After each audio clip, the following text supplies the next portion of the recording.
Hey, this is me, Myron Golden. Ladies and gentlemen, kings and queens of potential, hear me clearly. You were not born to be average. You were not created to struggle your way through life like a leaf being blown by the winds of circumstance.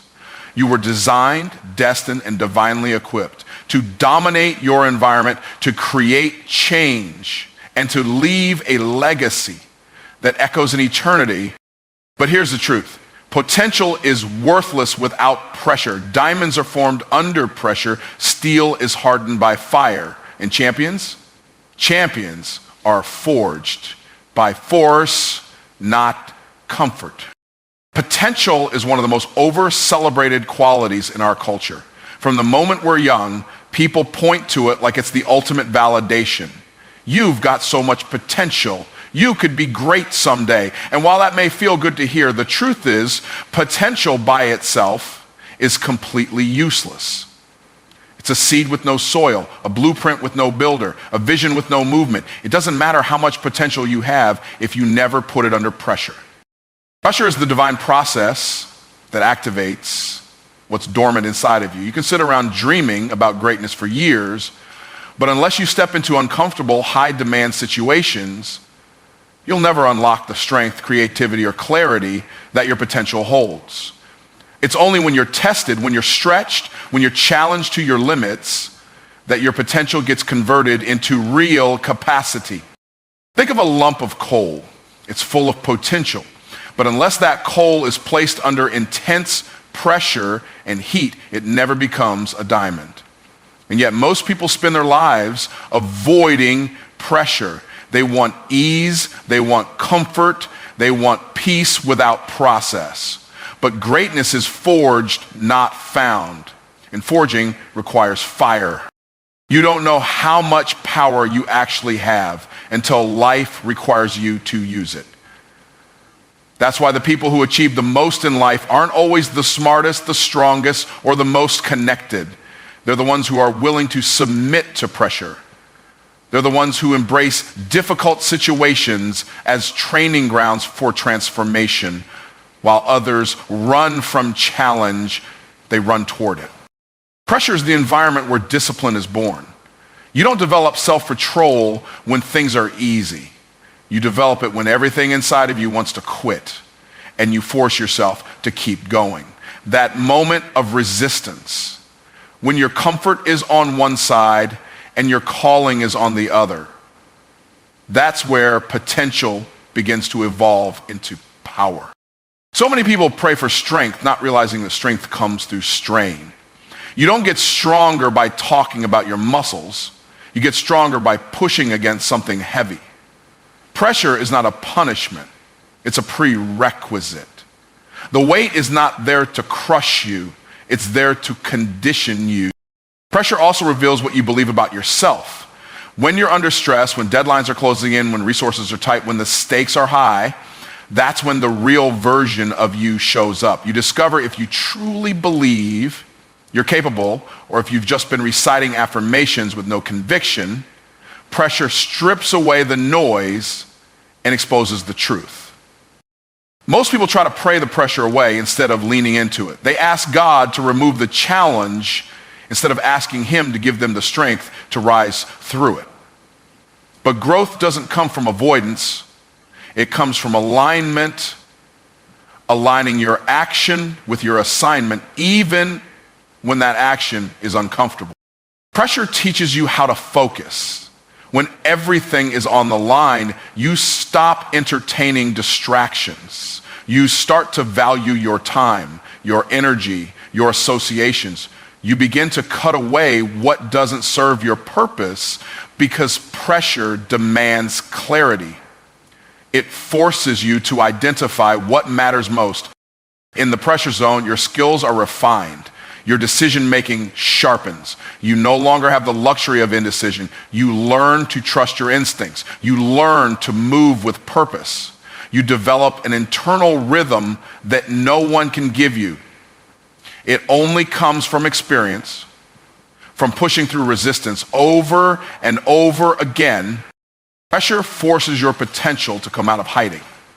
Everyone can dream in theory, but When you're required to deliver in real time, something shifts. That hidden genius, that buried resilience, that quiet creativity, it all comes to the surface under the weight of demand. You begin to operate on a level you didn't know existed. You'll never know how far you can go until the circumstances demand your full effort. Pressure introduces you to your future self. It doesn't just test your capacity, it expands it. What felt impossible yesterday becomes your new normal because pressure has increased your tolerance and stretched your belief. Under pressure, excuses lose their power. When there's no room for delay, you stop explaining and start executing. You don't have time to justify your procrastination, you just act. And in that action, you develop momentum. And momentum is the compound interest of pressure. One push leads to another, and soon you're doing what used to intimidate you without hesitation. Pressure has a way of revealing what you truly value. Do you value your vision enough to suffer for it? Do you value growth enough to endure discomfort? Do you value legacy enough to let go of convenience? These are the questions that pressure asks, and how you answer them determines the level you rise to. Every breakthrough you admire was born through pressure. Every invention, every innovation, every movement that changed the world was birthed in an atmosphere where someone was willing to be stretched beyond what was comfortable. Nothing extraordinary has ever been produced without the presence of pressure. People often say they're waiting for the right time, but the right time never comes without tension. There's never going to be a moment when everything feels perfect. That's why pressure is a gift. It creates urgency. It pulls greatness out of you now, not someday, not when you feel ready, but in the middle of resistance. If you want your life to count, you must be willing to step into the fire. You must be willing to sacrifice the illusion of ease for the reality of excellence. Comfort feels good for a moment, but pressure produces results that last generations. Every time you choose pressure over passivity, you invest in your own transformation. There's no shortcut, there's no bypass, there's no version of success doesn't require struggle. Potential without pressure is like a treasure chest locked away in the basement. It has value, but it will never impact anyone until it's brought to the surface, cracked open, and used. Feelings are the most deceptive compass you can follow in your pursuit of success. They fluctuate with the weather, with your mood, with how much sleep you got the night before. One moment you feel motivated, and the next you feel overwhelmed. If you live by your feelings, you'll live a life of inconsistency, starting everything and finishing nothing. Feelings whisper comfort, but comfort never built empires. Discipline, on the other hand, is the foundation of every significant accomplishment. Discipline doesn't care how you feel. It doesn't ask for your opinion. It doesn't wait for inspiration. Discipline shows up. It executes. It repeats. It stays when motivation disappears. And in that staying, it builds something real. Something feelings could never sustain on their own. There's a reason feelings are seductive.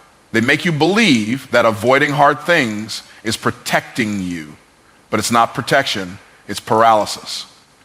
Feelings say you deserve to rest when discipline knows you haven't earned it yet. Feelings say you're too tired when discipline reminds you that your energy is a resource, not a reason to stop. If you let feelings make your decisions, you'll train your mind to associate pressure with pain and delay with relief. But discipline flips that script. It trains your brain to see discomfort as opportunity. Discipline says, this is hard, but it's making me stronger. Discipline reprograms your internal dialogue so that adversity doesn't break you, it builds you. Most people confuse self-care with self-sabotage. They skip the workout because they don't feel up to it. They avoid the meeting because they don't feel confident. but they never realize those repeated emotional decisions become a habit, and that habit is the silent killer of progress. Discipline is the only antidote to emotional inconsistency. Discipline doesn't require permission from your emotions. It doesn't consult your anxiety or negotiate with your doubts. It simply says, let's go, whether you're ready or not, whether you're in the mood or not. Because discipline understands that excellence is not a mood. It's a commitment made daily, often in silence, with no applause. Feelings want to keep you safe. Discipline wants to make you capable. Feelings want you to avoid failure. Discipline wants you to face it until you win. Feelings say, slow down, take it easy. Discipline says, you can rest when the mission is complete. And the more you choose discipline, the less influence your feelings will have over your future. You cannot trust your feelings in the face of purpose. Purpose demands movement when feelings want to pause. Purpose demands sacrifice when feelings demand comfort. If you want to become who you were created to be, you must stop asking your feelings for permission and start giving your discipline the steering wheel. Every goal you've abandoned had one thing in common, a moment where you felt like quitting and you obeyed that feeling. The real battle isn't in the circumstances, it's in that decision. Will I choose what I feel, or will I choose what I committed to? One of those options leads to regret. The other leads to reward. Discipline doesn't always feel good in the moment, but it produces fruit that lasts. It builds credibility with yourself. Every time you choose discipline, you reinforce the truth. I can count on me. And that internal trust becomes the bedrock of confidence, because confidence doesn't come from hype, it comes from consistency. Feelings may offer you short-term relief, but discipline gives you long-term results. You may feel better temporarily when you skip the hard thing, but you'll always be stuck in the same cycle. Discipline breaks the loop. It creates momentum. And momentum is built on doing the right thing repeatedly, not just when you feel like it. The most successful people aren't immune to emotions. They feel fear, doubt, laziness, and distraction just like everyone else.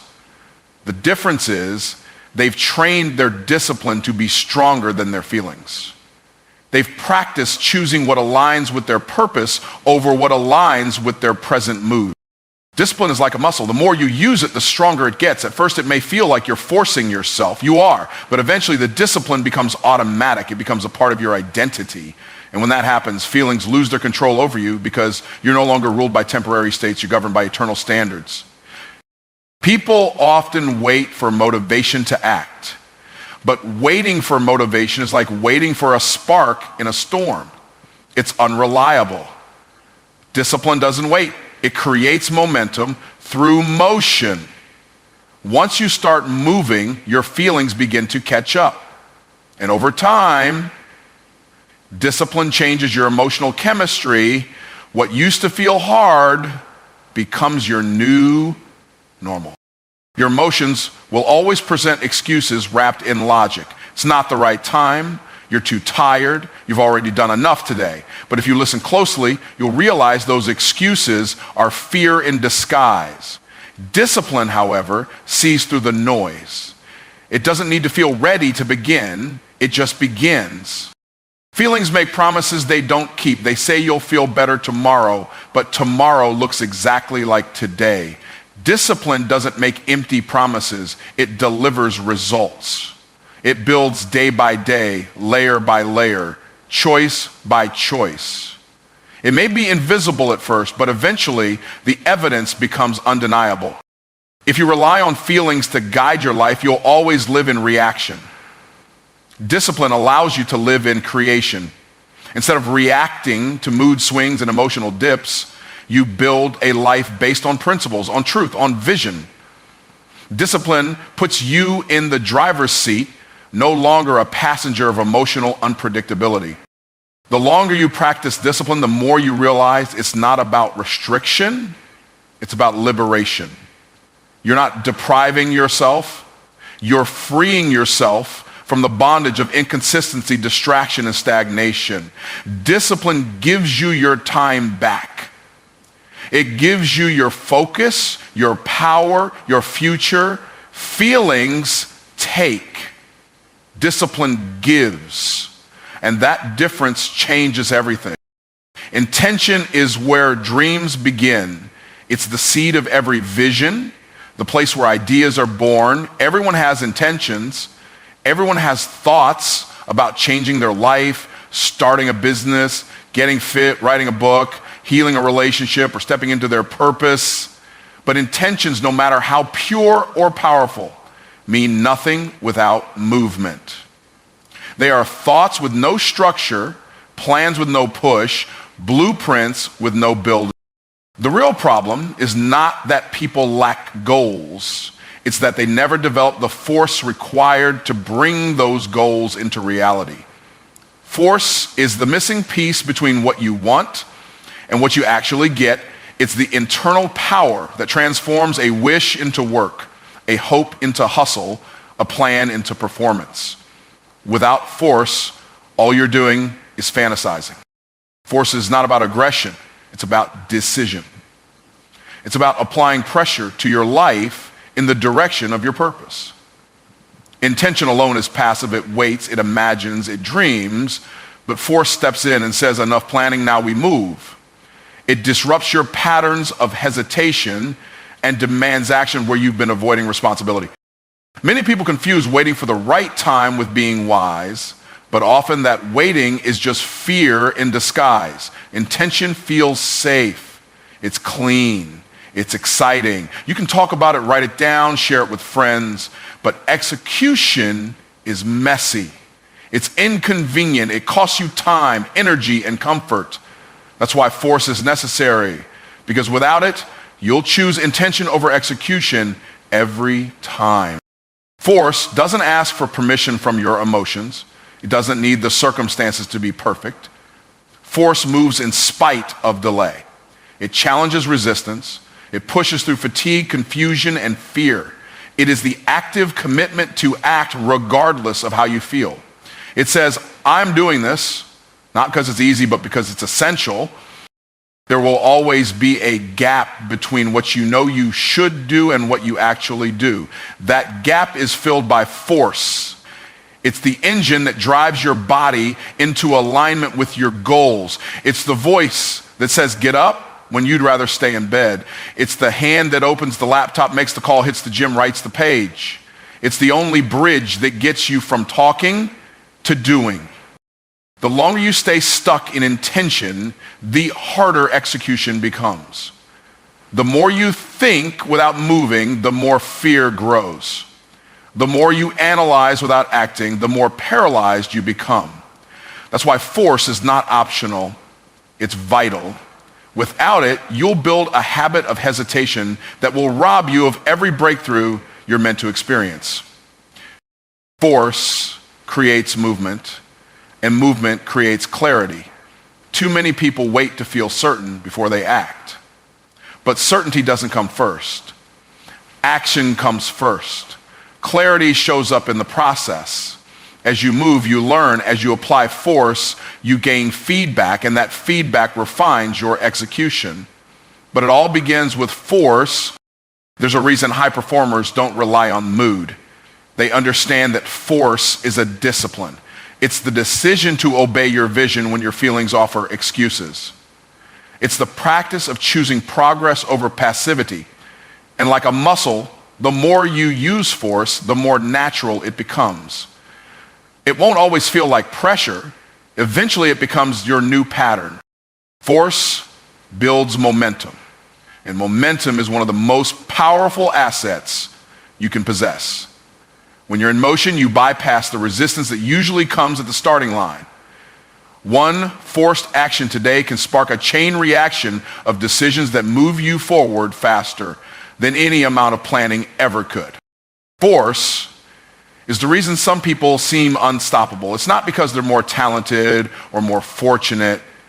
It's because they've learned to initiate movement without emotional validation. They don't wait to feel ready. They push through the friction and move. That pattern compounds over time and builds a life of results instead of regret. Execution without force feels impossible. There will always be friction between your current self and your future self. Force is what breaks that barrier. It refuses to let your comfort zone become your coffin. It creates internal tension, not to destroy you, but to develop you. That tension pulls you out of comfort and into calling. There are moments in life where force is the only answer. When you're stuck in cycles of procrastination, force breaks the rhythm. When you're flooded with doubt, force steps in as proof of your decision to move anyway. It's not just effort. It's intentional pressure that says, my action matters more than my emotion. Force doesn't mean rushing blindly. It means showing up consistently with discipline and intensity. It's the opposite of drifting. Drift leads to decay. Force leads to focus. When you apply force, you regain control of your mind, your choices, and your direction. You stop reacting and start creating. Many people spend years circling the same mountain because they've mastered intention but avoided execution. They talk about change, read about growth, dream about freedom, but never move. Force is the only thing that can break the cycle. It confronts hesitation with decision. It demands a shift, not a suggestion. Force is the fire starter. It's what turns potential energy into kinetic energy. It takes the stored up dreams in your head and sets them in motion. Nothing changes until force is applied. You can't think your way into a new level. You must move your way into it, even when that movement feels like a fight. Once you've felt the power of forced action, you begin to crave it, not because it's comfortable, but because it's effective. You realize that the life you want is not hiding, it's waiting on the other side of your push. The goals you've written down, the habits you've imagined, the vision you've carried in your heart, all of it is possible, but only if you force your way forward. Motivation is loud. It shows up with fireworks, with music, with adrenaline pumping through your veins. It makes you feel like anything is possible in the moment. But motivation is also temporary. It fades as quickly as it comes. One setback, one rough morning, one harsh word, and it disappears like smoke. That's why a life built on motivation is a life built on sand. Obedience to vision, on the other hand, is steady. It's quiet. It's not emotional, but it is unshakable. Obedience doesn't need a hype song or a motivational video. It doesn't require applause or agreement. It simply locks eyes with the vision and says, I'm not moving until I get there. It's not a feeling, it's a decision. Vision is what you see when you close your eyes and imagine the future you were created to live. It's not just an idea, it's an assignment. Vision comes from a deeper place. It doesn't change with your mood or your environment. And obedience is the discipline that honors that vision even when nothing around you supports it. There are days when you will feel nothing, no inspiration, no drive, no excitement. In those moments, motivation will fail you, but obedience will keep you moving. Because obedience says, this is bigger than how I feel. This is about who I'm becoming. This is about what I've been called to do. It's rooted in responsibility, not reaction. Too many people are addicted to being motivated. They wait until they feel like working. They wait until they feel creative or energized or focused. But purpose doesn't wait for feelings. Purpose requires follow-through. Obedience understands that emotions are unreliable indicators of truth. What's true is the vision, and that vision must be obeyed. Obedience is about structure. It's about aligning your daily actions with your ultimate destination. It's about having habits that don't change just because your feelings do. When you obey the vision, your mornings, your rituals, your focus, they all start to serve something larger than you. You begin to move with strategy, not impulse. Motivation often thrives on circumstances. A sunny day, a good mood, a compliment, a win. These things can trigger motivation. But what happens on the days when everything goes wrong? That's when obedience separates the committed from the curious. Obedience doesn't care about the weather, about your energy, or about your doubts. It just works. Obedience is the daily death of excuses. It's the choice to show up again, even when yesterday didn't go your way. It's the refusal to let setbacks cancel your assignment. It teaches you to become emotionally mature, to stop quitting every time it hurts or slows down. It builds character, not just results. When you live by obedience, you become trustworthy to your own destiny. You start to build internal credibility. You know that when you say you're going to do something, you'll do it, even if you don't feel like it. That kind of discipline becomes the soil where greatness grows. It's not glamorous, but it's powerful. The people who rise to the top aren't always the most excited. They're the most committed. They obey their vision like it's a command, not a suggestion. They don't make decisions based on the moment. They don't make decisions based on the moment. They act based on the mission. And that's why they last while others burn out. Obedience turns the mundane into meaning. The small actions, the unnoticed work, the hours spent in preparation, they all matter when they're connected to a larger vision. When you're obedient to the call on your life, even the boring parts become sacred. You understand that you're building something eternal with every step. Motivation tells you to move fast. Obedience teaches you to move right. Motivation makes you impulsive. Obedience makes you intentional. With obedience, you stop chasing every shiny thing. You become focused. You learn to say no to good opportunities so you can say yes to divine assignments. You stop being distracted by what's urgent and stay loyal to what's important. When you obey the vision, you take responsibility for your destiny. You stop blaming others. You stop waiting for perfect conditions. You stop asking for permission to grow. Obedience creates a flow in your life, a rhythm that becomes stronger than your circumstances. It pulls you forward when life tries to pull you back. Obedience is not glamorous. No one claps for it. It rarely trends, but it's the one trait every champion, every builder, every leader has mastered. It's the choice to do what you said you'd do long after the mood you set it in is gone. It's how dreams are built in real time, quietly, daily, without fanfare. Obedience does the work when no one is watching. It makes the calls, sends the emails, studies the material, sharpens the skill, develops the plan. It understands that consistency beats intensity over time.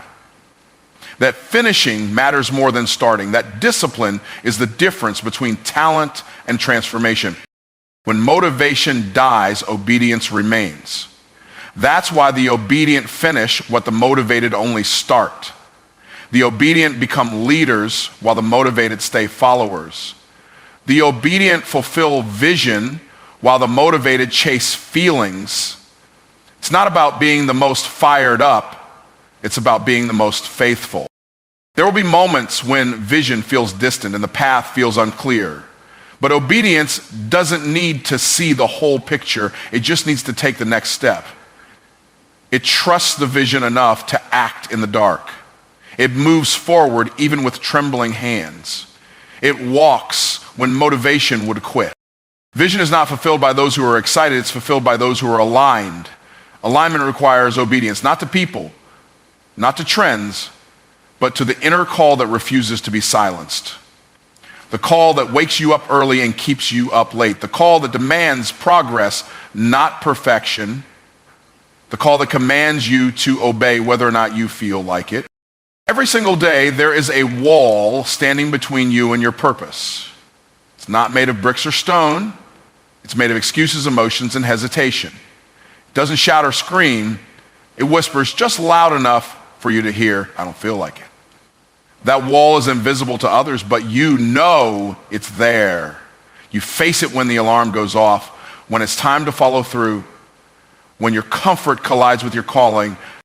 I don't feel like it is the first enemy of execution. It sounds innocent, even logical. But behind that phrase hides 1,000 missed opportunities, 100 abandoned goals, and a life of potential left on pause. Every time you agree with it, the wall grows thicker. Every time you obey it, you train yourself to negotiate with your destiny. The wall doesn't care how talented you are. It doesn't care how big your dreams are. It's not impressed by your vision board or your affirmations. It only responds to action. And that action must be deliberate. You don't break through that wall by thinking about it. You break it by moving straight through it. Even when every fiber of your being is screaming for rest, ease, or delay. Some days the wall feels like concrete, heavy, unyielding. You wake up drained, distracted, or disconnected. Your body feels sluggish, your mind is foggy, and right then the wall appears again, tempting you to step back into the familiar arms of comfort. But comfort never builds legacy. Comfort never leaves impact. Comfort only produces more walls. There's no special formula to avoid the wall. It shows up whether you're rich or broke, disciplined or disorganized. The difference between achievers and quitters isn't the absence of the wall, it's the decision to break it down. And that decision has to be made daily. Not weekly, not when it's convenient. Every single day, the choice returns. People often wait for motivation to kick in before they act. They want to feel good before they do good. But the wall of I don't feel like it doesn't respond to feelings, it responds to force. When you take action without permission from your emotions, you send a message to yourself, I run this. And that message builds internal power. Your dream doesn't care about your feelings. The goal you've written down doesn't care if you're tired. The vision burning in your spirit doesn't take breaks because your mood shifted. Purpose doesn't pause for preference. Every breakthrough requires the demolition of that wall again and again until you build the habit of movement. The danger of obeying I don't feel like is that it disguises itself as self-care. But real self-care is doing what's necessary to become who you were born to be, not what's comfortable in the moment. Sometimes the most loving thing you can do for your future is to ignore the feeling and obey the assignment. Every time you choose action over apathy, the wall weakens. It may not fall completely the first time. It may resist your effort. But with repetition, with consistency, with daily obedience, the wall begins to crack. And once you see a crack, you keep pushing. Because progress never comes from perfection, it comes from persistence. That wall is a test, not just of your ability, but of your will. Will you cave or will you climb? Will you retreat or will you rise? It doesn't matter how strong your intentions are. If you don't act through resistance, you'll live in cycles of regret. The wall will win not because it's powerful, but because you surrendered. Sometimes you have to drag yourself forward. There's no elegance in it, no spotlight, just the grind. The early mornings, the repeated reps, the phone calls, the writing, the planning, the thinking, the showing up again and again. That's where breakthroughs are born. In the ugly moments of deliberate obedience. Most people never fulfill their potential, not because they lack skill, but because they never learn how to beat themselves. The wall of I don't feel like it is not about external circumstances. It's internal resistance. And the only way to defeat it is to override your mood with your mission. Success is not a mystery. It's not reserved for the elite. It's available to anyone willing to master their daily decisions. If you can break that wall today, you can break it tomorrow. And if you can string enough of those days together, you will create a level of momentum that no excuse can stop. There is no secret energy source coming, no divine wave of emotion that will make it easier. You are the source. You are the power. You are the force that must rise up and say, even if I don't feel like it, I do it anyway. Because That's how the wall falls. That's how progress is made. Every act of obedience chips away at the lie that you must feel ready to be effective. Readiness is not a feeling, it's a choice. When you prove to yourself that you can move without emotion, you build the kind of confidence that doesn't fade, the kind that stands strong even when everything else feels weak. This wall is the same wall that has stopped generations before you. People with vision, people with calling, people with potential, all taken out by the same lie.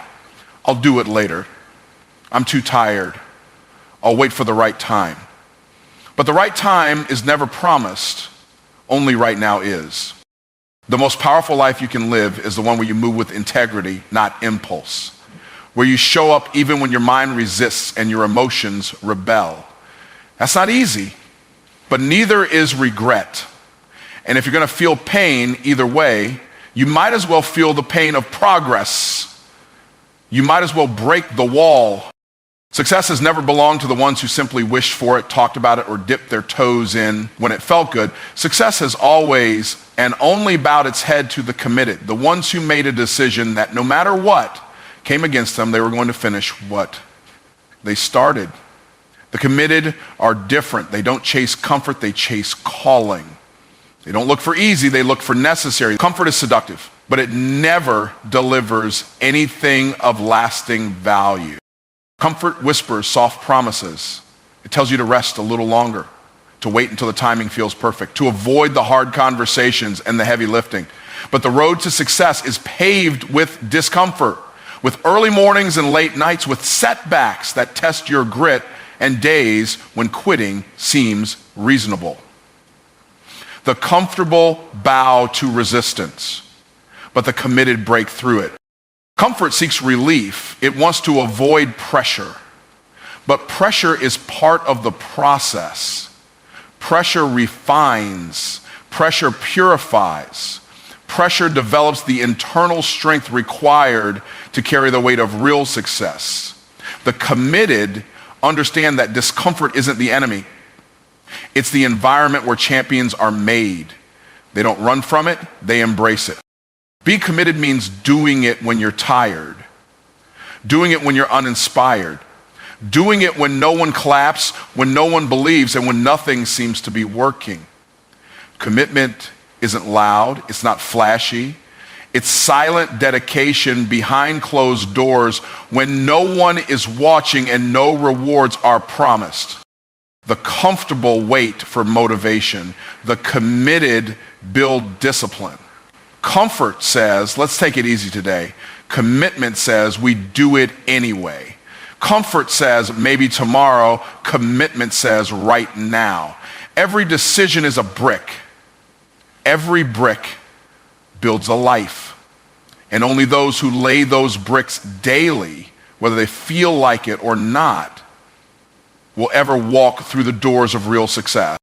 You don't stumble into greatness by accident. You don't coast your way into mastery. Every success story is the product of countless moments where comfort was an option and commitment won the battle.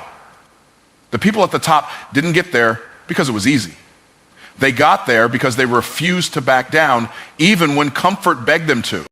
Comfort is the slow death of potential. It doesn't kill you quickly, it lulls you to sleep. It convinces you that average is acceptable, that good enough is noble, that surviving is the same as thriving. But commitment calls for more. It demands your full attention, your full energy, your full investment. It stretches you beyond your limits and then requires more. Commitment is not convenient. It will interrupt your sleep, your schedule, your relationships, your routines. It will cost you comfort, but what it gives back is far greater. It gives you fulfillment. Not the kind that fades by nightfall, but the kind that comes from knowing you did what most people won't. Comfort tells you to quit when it gets hard, but commitment tells you the hard is the path. That resistance isn't a sign to stop. It's proof you're moving in the right direction. Growth lives on the other side of challenge, and only those who push past the barrier earn the transformation waiting beyond it. The truth is, you can either live for comfort or you can live for calling, but you cannot serve both. One will always sacrifice for the other. If you serve comfort, you'll sacrifice progress. If you serve calling, you'll sacrifice ease, but only one of those will leave you fulfilled at the end of your life. The committed learn to master their emotions. They understand that feelings are temporary, but decisions are powerful. They train themselves to act from commitment, not convenience, to obey their vision, not their comfort zone. And over time, they build a life not based on chance, but on choice. Every time you show up when it's inconvenient, you're casting a vote for the person you want to become. Every time you choose the hard thing, you're building a reputation with yourself. You're proving that you can be trusted, that your word means something, that you don't back down when it matters most. Comfort often looks like a gift, but it's a trap. It offers you rest, but robs you of reward. It gives you relief, but steals your reach. It promises peace, but produces passivity.